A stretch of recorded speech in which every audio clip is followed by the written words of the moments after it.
எங்களுடைய குற்றச்சாட்டு திரு விஜய் அவர்கள் மீது. ஒரு நடிகர் கரூருக்கு, பெரம்பலூருக்கு, திருவாரூருக்குலாம் வர்றீங்கன்னா கூட்டம் பார்க்க வருவாங்கன்னு. இதெல்லாம் கிராமத்து பகுதிகள், மக்கள் வருவாங்க. ஒரு சினிமா ஸ்டாரை பார்க்க கிராமத்திலிருந்து மக்கள் வரத்தான் செய்வாங்க.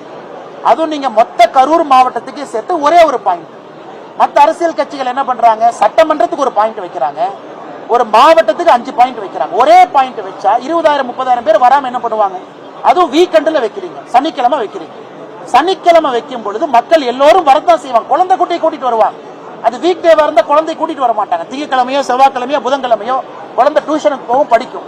நீங்க வீக்கெண்ட்ல சனிக்கிழமை வச்சா குழந்தை எடுத்துட்டு தான் மக்கள் வர செய்வாங்க. ஏன்னா ஒரு தூண்டுதல், சரி பாப்போமே, ஒரு கூட்டத்தை குழந்தை காட்டுவோமே, ஒரு தலைவனை காட்டுவோமே, சினிமா ஸ்டாரை காட்டுவோம். அதனால் விஜய் அவர்களை போன்றவர்கள் இதெல்லாம் யோசிக்கணும், இதெல்லாம் யோசிச்சு வைக்கணும். அவர் யாருமே, எந்த ஒரு தலைவரும் என்னுடைய கூட்டத்தில் யாராச்சும் இறக்கணும்னு யாரும் வரமாட்டாங்க. விஜய்க்கும் அது போன்ற மனப்பான்மை கிடையாது. பாவம், அவரும் மக்களை பார்க்கணும் ஆசையோட தான் வந்திருக்கணும், மக்களும் அவரை பார்க்கணும் ஆசையோட வந்திருக்கணும்.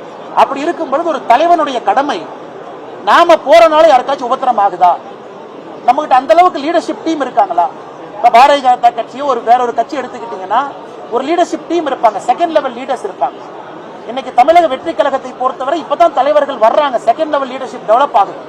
அப்படி இருக்கும் பொழுது யாரு யாரை கண்ட்ரோல் பண்ணுவாங்க, யாரை போய் தடுத்து நிறுத்துவாங்க, இதையெல்லாம் விஜய் அவர்கள் உணரணும். ஆனால் இப்ப இருந்து அவர் போகக்கூடிய எல்லா கூட்டத்தையும் மாற்றணும். இந்த வீக்கெண்ட் கான்செப்டை வெளியே வாங்க. ஏற்கனவே நம்ம சொன்னோம், இல்ல மக்களுக்கு உபத்திரம் கொடுக்க கூடாதுங்கிறதுக்காக வீக்கெண்ட்ல போறோம். என்ன நியாயங்கண்ணா? வீக்கெண்ட்ல போனதான் கூட்டம் வரும், வீக்கெண்ட்ல போனதான் குழந்தைங்க வருவாங்க, வீக்கெண்ட்ல போனதான் பெண்கள் வருவாங்க. எதற்காக இத்தனை குழந்தைகள், 10க்கும் மேற்பட்ட குழந்தைகள் எதற்காக இறந்திருக்கிறாங்க? வீக்கெண்ட்ல கூட்டம் வச்சனாலதான். அதனால நான் விஜய் அவர்கள் மீது நேரடியாக குற்றச்சாட்டு சொல்லிங்கன்னா இதெல்லாம் உட்கார்ந்து ஆராய்ந்து வீக்கெண்ட்ல ஒரு போன்ற ஒரு மாநாடு தேவையா, ஒரு மாவட்டத்திற்கு ஒரு பாயிண்ட் மட்டும் தேவையான ஆலோசிக்கும். ஏன்னா 2ஆம் கட்ட தலைவர்கள் உருவாகும் வரை இந்த பிரச்சனை ஒரு கட்சிக்கு வரத்தான் செய்யும். அதனால் நிச்சயமாக விஜய் அவர்கள் இதை பரிசீலித்து நடவடிக்கை எடுப்பார்கள் என்கிற நம்பிக்கை இருக்கு.